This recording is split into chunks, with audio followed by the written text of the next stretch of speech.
A paz do Senhor, amados. Aqui é o professor Leonardo e mais uma aula da EBD, da classe Aliança, da Matriz da Assembleia de Deus. Nesse trimestre nós estamos estudando a vida de Jó. E na lição de hoje nós vamos estudar um capítulo muito bonito, que é Jó falando sobre a sabedoria. Jó e a inescrutável sabedoria de Deus. O texto áureo dessa lição encontra-se em Jó no capítulo 28 e versículo 28, o último versículo do capítulo, que diz o seguinte: Mas disse ao homem: Eis que o temor do Senhor é a sabedoria, e apartar-se do mal a inteligência. A verdade prática diz o seguinte: a verdadeira sabedoria está associada ao temor do Senhor, não ao mero acúmulo de conhecimento. A nossa leitura bíblica é todo o capítulo 28 de Jó. Um capítulo poético muito bonito que fala sobre a sabedoria. Na verdade, há veios de onde se extrai a prata e para o ouro lugar que o derretem. O ferro tira-se da terra e da pedra se funde o metal. O homem pôs fim às trevas até a extremidade, e ele esquadrinha, procurando as pedras na escuridão e na sombra da morte. Transborda o ribeiro até que junto dele habita, de maneira que se não pode passar a pé. Então intervém o homem e as águas se vão. A terra de onde procede o pão embaixo é revolvida como por fogo. Suas pedras são o lugar da safira e tem pós de ouro. Essa vereda a ignora a ave de rapina, e não viram os olhos da gralha. Nunca pisaram os filhos dos animais altivos, nem o feroz leão passou por ela. Estende a sua mão contra o rochedo e revolve os montes desde as suas raízes. Dos rochedos faz sair rios, e o seu olho descobre todas as coisas preciosas. Os rios tapa e nenhuma gota sai deles, e tira para a luz o que estava escondido. Mas onde achará a sabedoria? E onde está o lugar da inteligência? O homem não conhece o valor. O homem não lhe conhece o valor. Não se acha na terra dos viventes. O abismo diz, não está em mim. E o mar diz, ela não está comigo. Não se dará por ela ouro fino, nem pesará prata em câmbio por ela.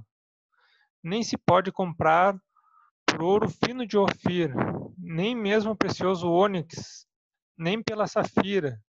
Com ela não se pode comparar o ouro ou o cristal, nem se trocará por joia de ouro fino. Ela faz esquecer o coral e as pérolas, porque a aquisição de sabedoria é melhor que a dos rubis. Não se lhe igualará o topázio da Etiópia, nem se pode comprar por ouro puro. De onde, pois, vem a sabedoria? E onde está o lugar da inteligência? Porque está encoberta aos olhos de todo vivente e oculta às aves do céu. A perdição e a morte dizem: ouvimos com os nossos ouvidos a sua fama. Deus entende o seu caminho e ele sabe o seu lugar. Porque ele vê as extremidades da terra e vê tudo o que há debaixo dos céus.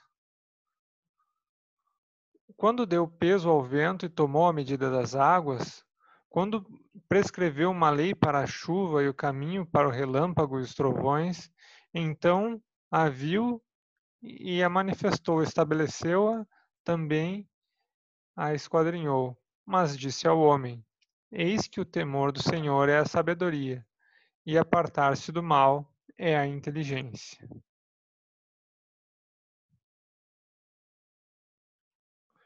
Vamos fazer uma Oração, então, para dar início a essa aula, irmãos. Deus amado, Senhor Todo-Poderoso, graças nós te damos, meu Deus, por mais essa aula, por mais essa oportunidade que temos, Senhor, de te louvar com esse estudo, de estudar a tua palavra, de conhecer um pouco mais, Senhor, aquilo que tu queres para nós. Ser presente conosco, guia o nosso estudo, toca com o teu coração, Senhor, no nosso coração, que nós possamos entender, Senhor, de onde vem a verdadeira sabedoria, Senhor, e buscar aquilo que é realmente precioso, Senhor, que é estar contigo. Esteja conosco, Senhor, em todos os momentos, trazendo tranquilidade, trazendo paz, Senhor, e nos fazendo entender, meu Deus, tudo o que tu queres, meu Senhor. Esteja conosco hoje e sempre, em nome de Jesus. Amém. Bom, irmãos, a aula de hoje, então, é uma aula bastante interessante, né? Porque vocês viram, né, que é um Jó, nas aulas anteriores, a gente viu, né, o quanto ele estava sofrendo. A gente viu, né, meus irmãos, que Jó estava passando realmente por momentos difíceis.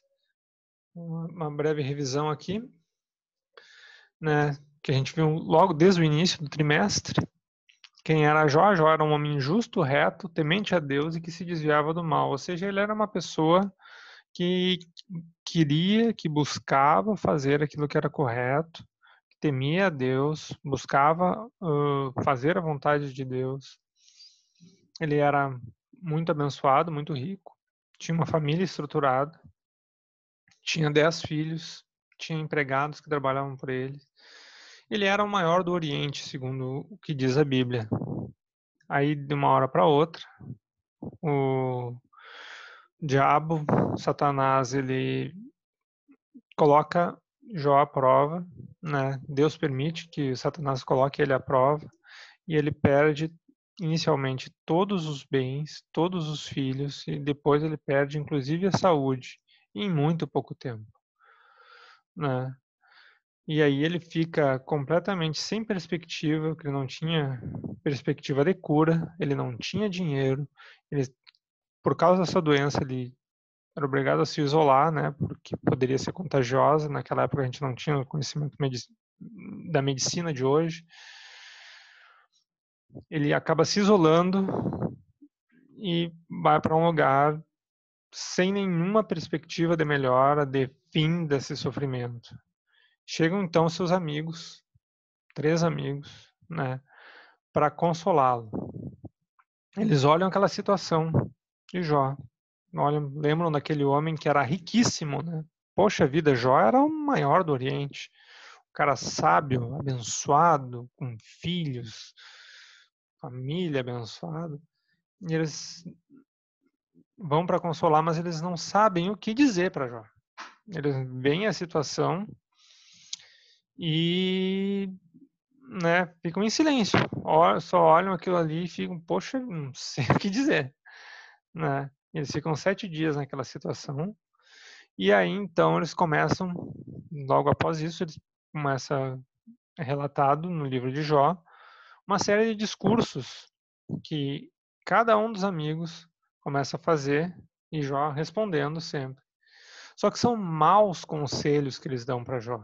Eles acusam Jó de pecado. Eles entendem que o sofrimento de Jó é por causa de algum pecado que ele tenha cometido em oculto, que ninguém sabe, mas que ele não quer confessar e que por isso Deus está punindo ele.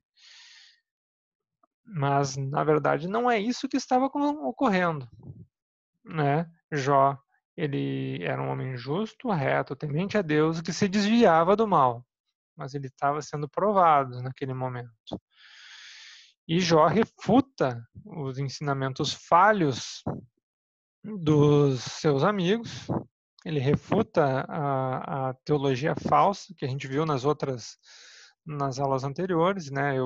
Eu ministrei sobre a teologia de Bildade, né, sobre o ensinamento de Bildade. O irmão Paulo Berruti, em 2 aulas muito abençoadas, falou dos outros 2 amigos, que eram Elifaz e Zofar, né? Eram teologias muito semelhantes, né? Mas tinha cada uma a sua particularidade. Jó responde a cada uma delas de uma forma um pouco, né, diferente, né?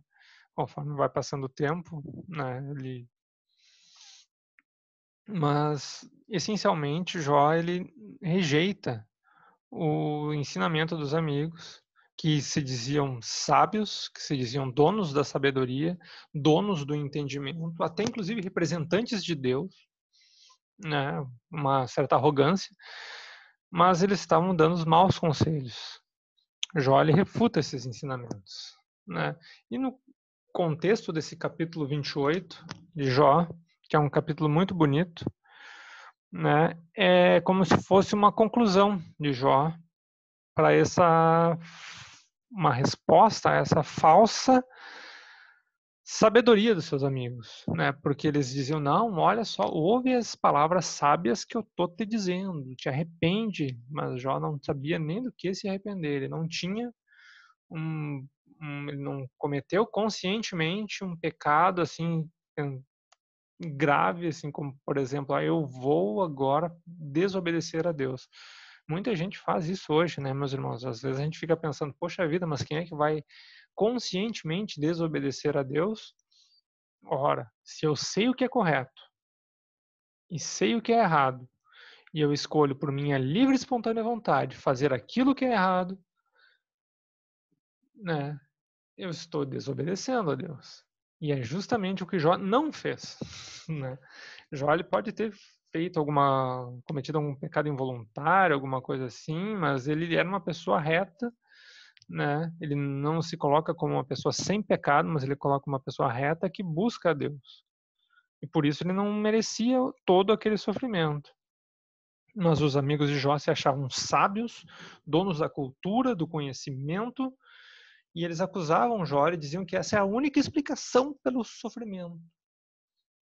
Mas não era a única explicação, tanto é que não era o que estava ocorrendo. Como eles não conseguiram dar as respostas que Jó precisava, né? Jó ele faz essa espécie de conclusão após os discursos, afirmando que a sabedoria não é aquilo que os seus amigos afirmavam estar ensinando, falando. Não é aquilo que eles estavam anunciando. E Jó, então, ele passa a exaltar a verdadeira sabedoria. E é isso que está escrito ali no capítulo 28 do livro de Jó. Um detalhe bem que eu gostaria de salientar, nessa aula de hoje eu optei por usar nos versículos que a gente vai ver a seguir a nova versão internacional por uma questão de mais fácil entendimento da linguagem. Né? Por isso que os versículos que eu vou colocar aqui agora nos próximos slides vão estar ligeiramente diferentes do que a gente viu na leitura em classe, mas é a mesma Bíblia, a mesma mensagem, né? Inclusive é uma forma de eu querer incentivar vocês a procurarem ler a Bíblia não só na versão tradicional, lá ao meio da revista e corrigida, mas se ajudar para o entendimento bíblico. Às vezes é bom a gente ver em várias versões e buscar um entendimento mais completo da Bíblia. Principalmente quem não fala grego, né, para ler a Bíblia no seu original. Né? Então, a gente tem esse recurso de ver várias traduções diferentes.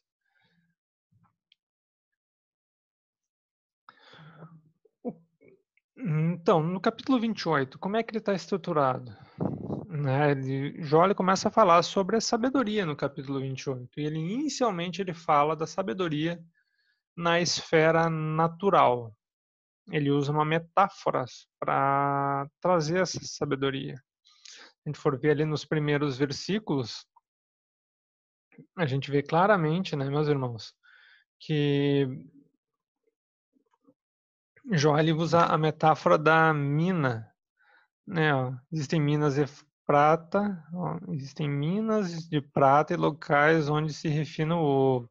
O ferro é extraído da terra, o minério se funde o cobre, ou seja, ele está mostrando assim algumas coisas que realmente até hoje o homem busca, né? Metais preciosos, riquezas que pode extrair da natureza, ele compara essa busca à sabedoria a uma busca árdua que o homem faz atrás de riquezas, né? Aqui, olha só, no próximo versículo aqui, ó, diz, o homem da fim a escuridão vasculha, né? E mostra a engenhosidade do homem em busca do minério. Ele está mostrando como o homem usa de sua inteligência, de sua esperteza, da sua capacidade de raciocínio para ir em busca do minério. Ele dá fim à escuridão, né, quando vai em busca dos minérios, dá fim às mais escuras trevas. Ele pode ir lá onde não tem luz, porque ele produz a luz. Naquela época era com tochas, né? Hoje em dia a gente tem luz elétrica, a gente tem inclusive a internet aí, né, que a gente pode se comunicar, né, que é algo muito mais avançado daquilo que eu acho que sequer poderia imaginar, que a gente pudesse estar tendo uma aula online sem poder estar se vendo face a face, se comunicando assim por vídeo, né, pela internet. Mas a gente vê que o Jolle ainda exalta essa capacidade do homem de vencer obstáculos atrás do seu objetivo. Ao longe das moradias, ele cava um poço, né? Ou seja, é todo o trabalho árduo que ele faz. Exalta isso daí. Ele fala que ele vai atrás, ele separa os rios, né? Aqui o próximo, uma comparação que Jó faz.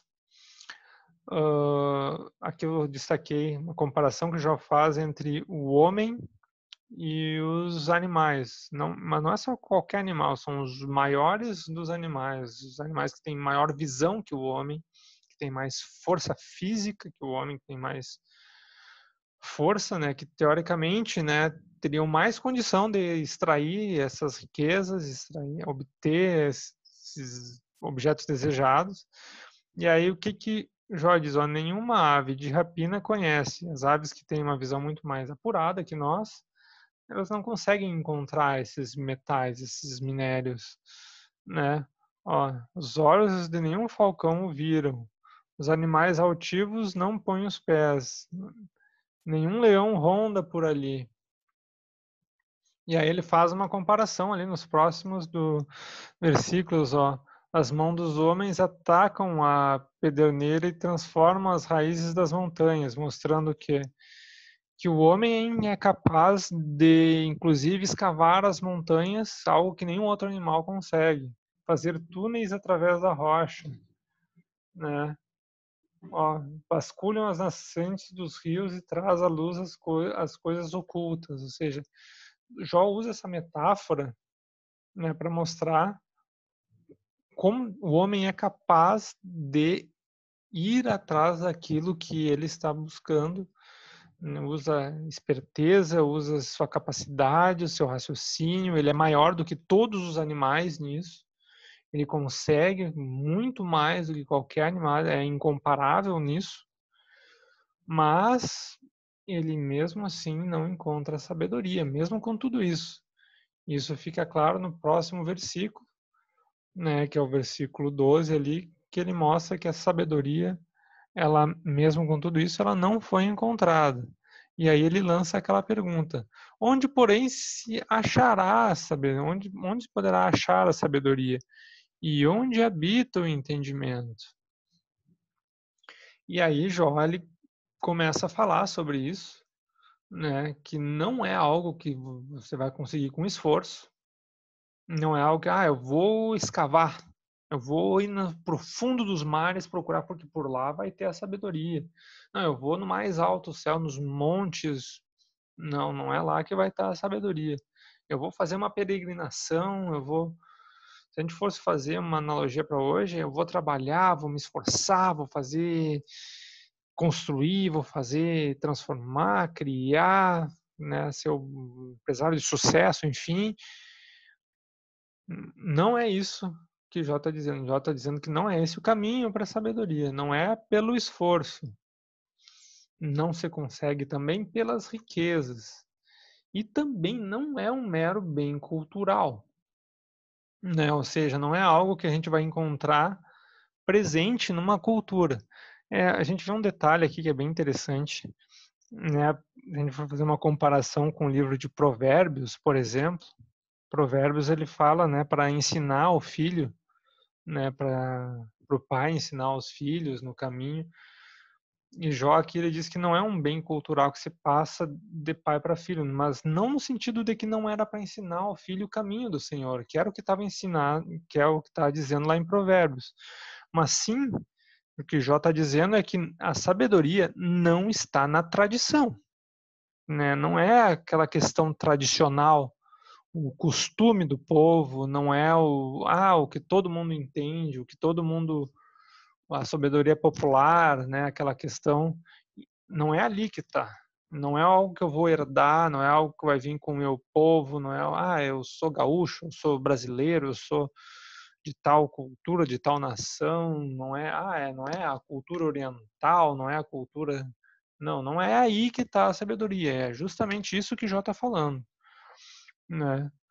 Vamos ilustrar aqui uns versículos, a gente vê, ó, olha só, não é algo que se consegue com um esforço, ali ele diz, ó, o abismo diz, em mim não está, o mar diz, não está comigo, mostrando que, olha, não adianta tu ir, né, escavar montanha, não adianta tu ir no profundo do mar, tu não vai encontrar sabedoria lá. O ouro e o cristal não se pode comprar, é impossível tê-la com joias de ouro. Inclusive, ele é falado em vários momentos, né, nesse trechinho aí, né, falando sobre os vários tipos de tesouro que existia na época. Se a gente fosse trazer para a época de hoje, não adianta tu pagar com um dólar, com um euro, com o que for. Não é com tesouros, com joias, com bens, com ações da bolsa, não é com bitcoins que tu vai conseguir a sabedoria, né? É algo que tu não pode comprar. É isso que está dizendo Jó nesses versículos. E também, ó, não se encontra na terra dos viventes. Aqui que eu falei para vocês, não é um bem cultural. Não é algo que você vai aprender pela cultura do seu povo, né? E aí Jó, ele mostra o quão preciosa é a sabedoria, que é algo extremamente especial, né? Algo que não é pela tecnologia, não é pelo avanço da ciência, não é pelo esforço humano que tu consegue a sabedoria, ela não é herdada pela cultura do povo, né? E aí ele continua perguntando, a gente pode ver a sequência, que ele faz a pergunta, mas afinal, onde está a sabedoria? De onde vem a sabedoria? Onde habita o entendimento? Né? Aí é que está.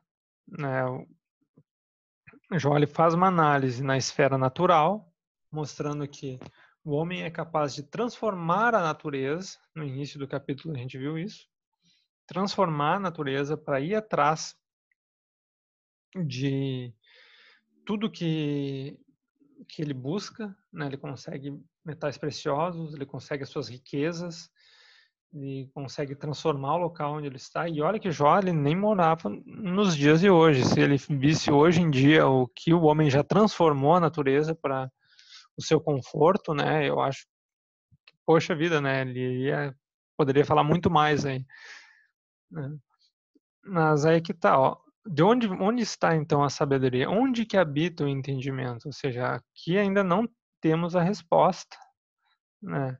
E aí ele diz, ó, escondido está dos olhos de toda criatura viva, até das aves do céu. Ou seja, não é algo fácil de se encontrar, é algo que está oculto. Mas Jó ele traz a resposta. Onde é que está a sabedoria? Deus conhece o caminho.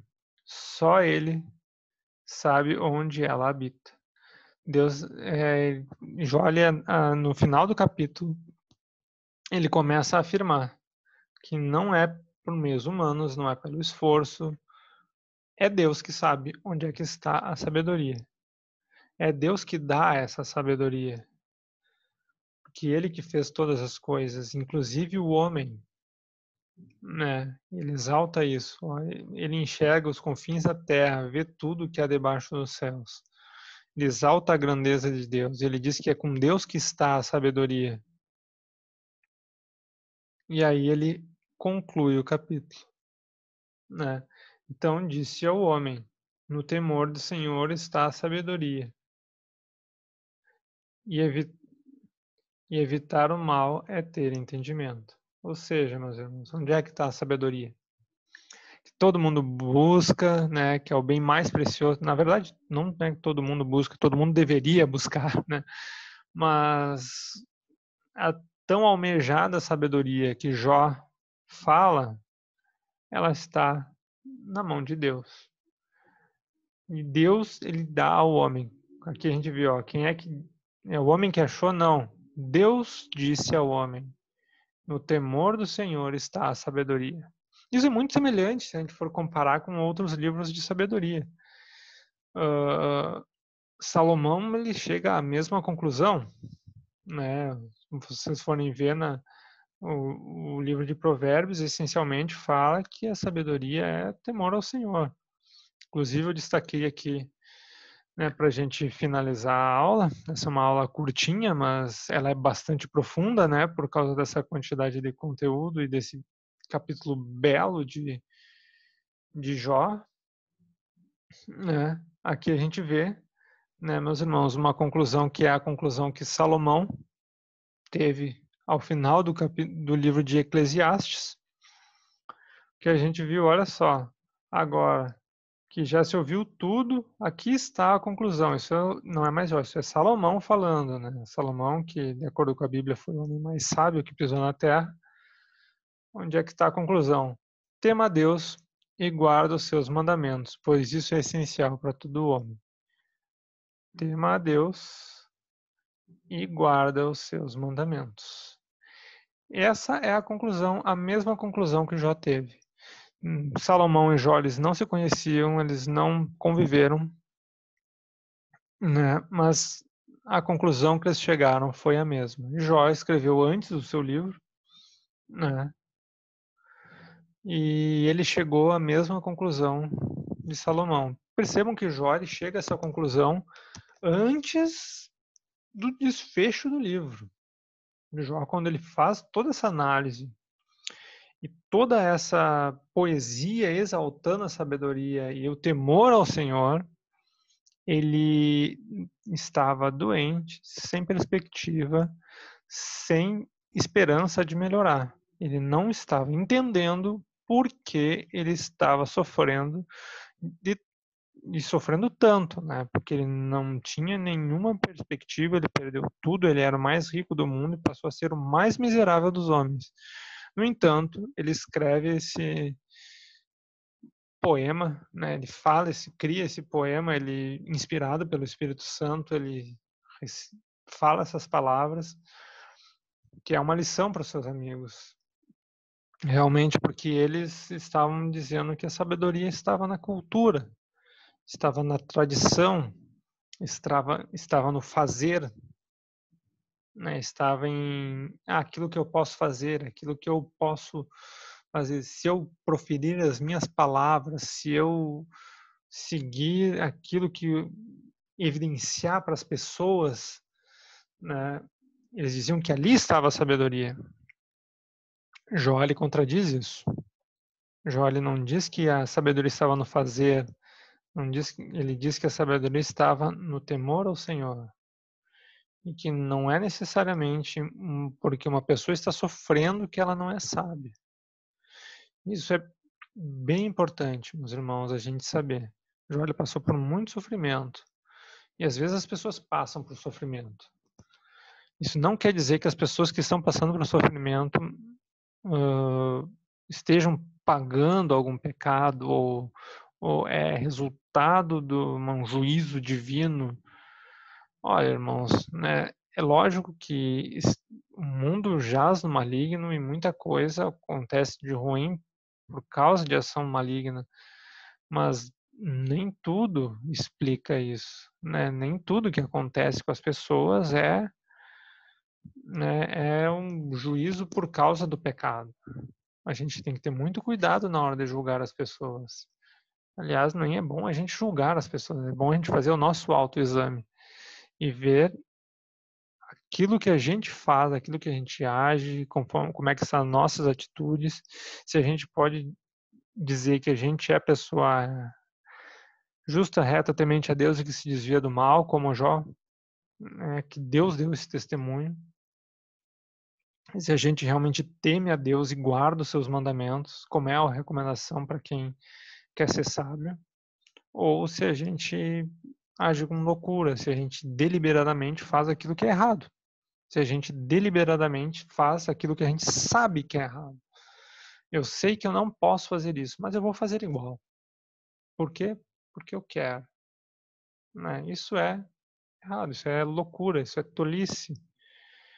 Né? Ainda mais desobedecer a Deus. Deus é o Deus que nos ama, né? Sabe todas as coisas e sabe inclusive o que é melhor para nós. E Ele conhece o nosso futuro.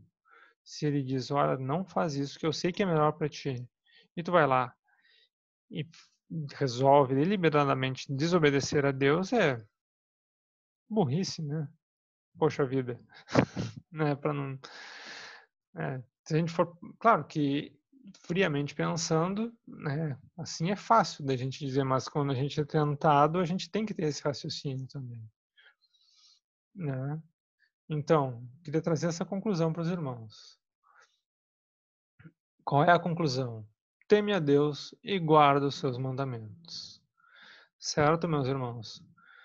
Pois Deus trará julgamento tudo que foi feito, inclusive aquilo que está escondido. Não é porque ninguém está vendo que eu não devo agir corretamente.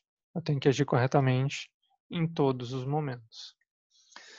Certo, irmãos? Hoje foi uma aula mais curtinha, né? A gente falou sobre um tema muito importante, é uma aula curta, mas é uma aula profunda. Né? A nossa igreja ela está aberta, está tendo os cultos, né? Estejam presentes. Né? Domingo pela manhã está tendo culto de escola dominical, sejam sempre presentes lá. E fiquem com Deus, meus irmãos, né? Que Deus abençoe vocês, né? Que Deus os guarde. E se vocês estão vendo essa aula, né? Eu gostaria de orar com vocês para a gente finalizar, então. Deus meu, que a tua sabedoria, Senhor, esteja sempre presente em nosso coração como algo que seja nosso objetivo para nós buscarmos, meu Senhor.